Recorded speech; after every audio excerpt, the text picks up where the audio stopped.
It's a data-heavy week. We thought that would be the focus, but we're also hearing from lots of Fed members, including, of course, Janet Yellen today. Which of the two are you watching more closely, data or Fed speak?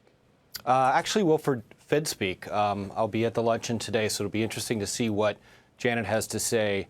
I agree. I think that she will try and walk back some of the more hawkish comments that some of the voting and non-voting members have been talking about over the past week. We do think that April is off the table. Matter of fact, we think the Federal Reserve probably only raises rates once this year and not twice, as the Fed is currently indicating. Wondering what you're making of the volumes this week. Very low. Yesterday, the lowest of the year. And some of the other interesting factors at work. For instance, transports have been down 5 days in a row. This after a pretty strong stretch. Just if you put some of these pieces together, what message are you getting from the stock market right now?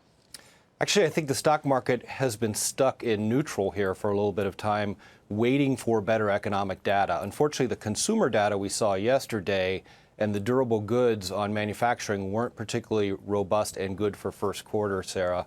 But I do think that what you're getting is a little bit of a take back from this big move we've experienced, this 14% move since the February 11th lows. Transports had been one of the leaders and one of the strongest elements.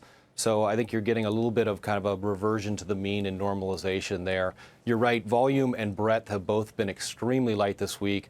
Of course, a lot of people gone last week. A lot of people still gone this week. So I would expect light volume through the remainder of the week, even during a data-heavy week.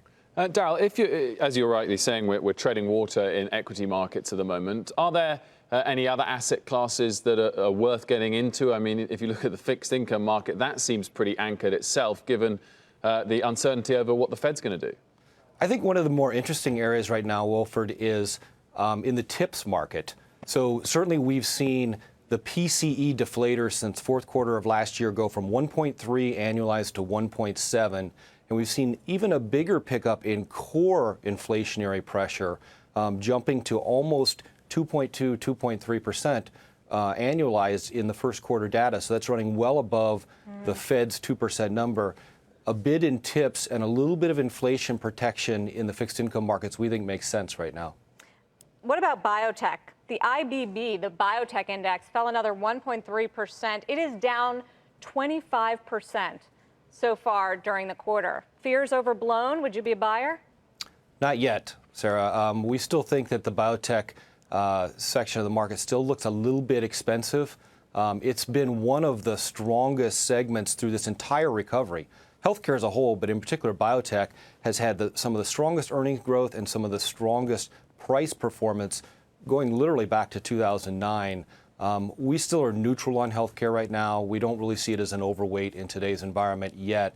But if prices come down even further, then maybe it would be more attractive to us at that point.